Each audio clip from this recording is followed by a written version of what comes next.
আসসালামু আলাইকুম viewers, welcome to 3 star kitchen USA. আজকে আমার রেসিপি গরুর কলজে ভুনা। এভাবে করে কলজে ভুনা করলে খেতে খুবই টেস্ট হয়। তাহলে চলুন কিভাবে কি করছি দেখে নিই। প্রথমত আমি এখানে 3 পাউন্ড গরুর কলজা নিয়ে নিয়েছি। তো এই কলজেগুলো আমি ছোট ছোট করে কেটে নিয়েছি, বিকজ আমি এই কলজেগুলো বয়েল করব। প্রথমে কলজার ভিতর থেকে যে ব্লাডটা আছে ওই ব্লাডটা বের হয়ে যাওয়ার জন্য। দেন আমি আগে থেকে চুলোতে পানি বসিয়ে দিয়েছিলাম, তো পানি ফুটে উঠেছে। এখন আমি দিয়ে দিচ্ছি গরুর কলজের পিসগুলো। বেশিক্ষণ আমি জ্বালাবো না, 3-4 মিনিট জাল করে নেব চুলোতে, তা না হলে সিদ্ধ হয়ে যাবে। তো আমি একটু এর মাঝে নেড়ে চেড়ে দিচ্ছি। কলজা সিদ্ধ করার কারণ হচ্ছে ব্লাডগুলো বের হয়ে যাবে, তখন আপনি রান্না করলে কলজার ভুনাটা কালো হবে না, দেখতে পারফেক্ট কালার থাকবে, তার জন্যই সিদ্ধ করে নেওয়া। তো এখন আমি সিদ্ধ করে চুলা বন্ধ করে দেব। বন্ধ করে আমি ঠান্ডা পানি দিয়ে ধুয়ে ভালোভাবে পরিষ্কার করে আমি কেটে নেব। দেখতেই পাচ্ছেন কতটা পরিমাণে ময়লা বের হয়েছে, এগুলো সব হয়েছে ব্লাড। তো এখন আমি ধুয়ে পরিষ্কার করে নিচ্ছি। দেন আমি ধুয়ে পরিষ্কার করে নেওয়ার পরে দেখতেই পাচ্ছেন স্কিন আছে যে কলজার সাথে, ওইটা আমি টেনে উঠে ফেলে দিচ্ছি।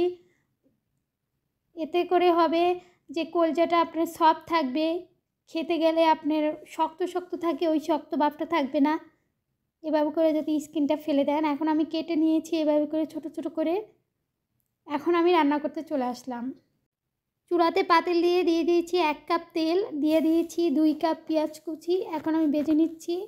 আর দিয়ে দিচ্ছি গরম মশলা, এখানে দিয়ে দিচ্ছি তেজপাতা, এলাচ, দারচিনি দিয়ে আমি ভেজে নেব বেশ কিছুক্ষণ। ব্রাউন কালার করে ভেজে নিয়েছি। এখন এখানে আমি এক এক করে সব মশলা দিয়ে দেব। প্রথমে আমি দিয়ে দিচ্ছি জিরা বাটা। এখন আমি এখানে দিয়ে দেব 1 চামচ আদা পেস্ট, আর দিয়ে দেব 1 চামচ রসুন পেস্ট। সব কিছু দেওয়ার পর আমি বেশ কিছুক্ষণ ভেজে নেব, 3-4 মিনিটের মতো ভেজে নেব। 3 মিনিট ভেজে নেওয়ার পর এখানে এখন দিয়ে দিচ্ছি 1 চামচ মরিচের গুঁড়ো, আর দিয়ে দিচ্ছি 1/2 চামচ হলুদের গুঁড়ো,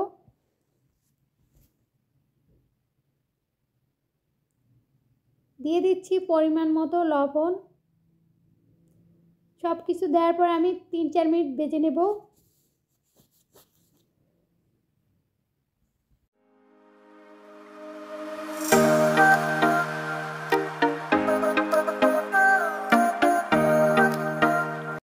চার মিনিট মশলাগুলো ভেজে নেওয়ার পর এখন আমি এখানে দিয়ে দিচ্ছি 1/2 কাপ পানি। পানি দেওয়ার পর আমি বেশ কিছুক্ষণ মশলা কষিয়ে নেব।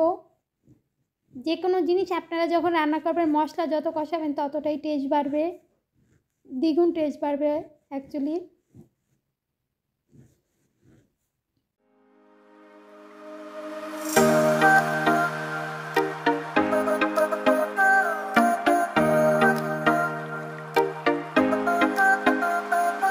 বেশ কিছুক্ষণ মশলা কষিয়ে নেওয়ার পর এখন আমি দিয়ে দিচ্ছি এখানে যে আগে থেকেই গরুর কলজা পরিষ্কার করে নিয়েছিলাম সেইগুলো আমি এখানে দিয়ে দিচ্ছি। দিয়ে আমি বেশ কিছুক্ষণ কষিয়ে নেব।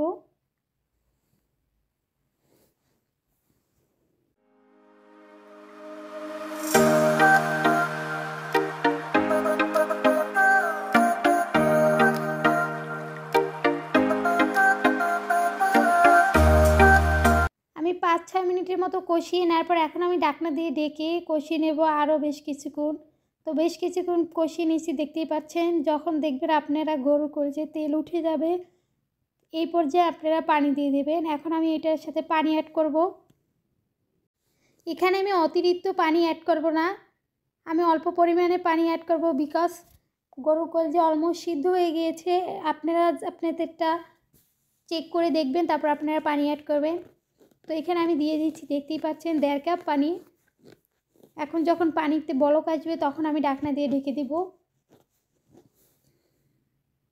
এর মাঝে কয়েকবার করে নেড়ে দিতে হবে, তা না হলে নিচে লেগে যাবে, তখন খেতে আর ভাল লাগবে না। তো আমি এখন ঢাকনা দিয়ে ঢেকে দিচ্ছি। ঢেকে আমি চুলার জালটা মিডিয়াম আঁচে দিয়ে দিচ্ছি। এখন আমি ঢাকনাটা ওপেন করে দেখাই আপনাদেরকে। দেখতেই পাচ্ছেন অনেকটা আমার হয়ে গিয়েছে। আমি আর অল্প পানি কমাবো। খুব একটা কমাবো না, আমি গামাখা রাখবো এটাকে, তখন খেতে ভালো লাগবে। আপনারা রুটি, ভাত, পোলাও যে কোনো কিছুর সাথে খেতে পারেন, নান, যে কোনো কিছুর সাথেই আপনারা খান না কেন খেতে কিন্তু সেই লাগবে। তো আমার এখন হয়ে গেছে, এখন আমি চুলা বন্ধ করে পরিবেশন করে নিয়েছি।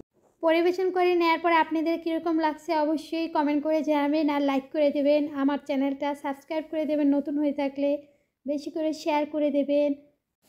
ভিউয়ার্স, আপনারা দেখতেই পাচ্ছেন আমরা গরুর কলিজা ভুনা এই নান দিয়ে খাবো, তার জন্য আমরা নান ভেজে নিয়েছি। তো আপনাদের কীরকম লাগছে অবশ্যই আপনারা কিন্তু কমেন্ট করবেন। তো আজকের মতো এই পর্যন্ত, আপনারা ভালো থাকবেন, সুস্থ থাকবেন। আপনারা আমাদের চ্যানেলে নতুন নতুন ভিডিও পাওয়ার জন্য আমাদের চ্যানেলের সাথেই থাকবেন। আসসালামু আলাইকুম, আল্লাহ হাফেজ।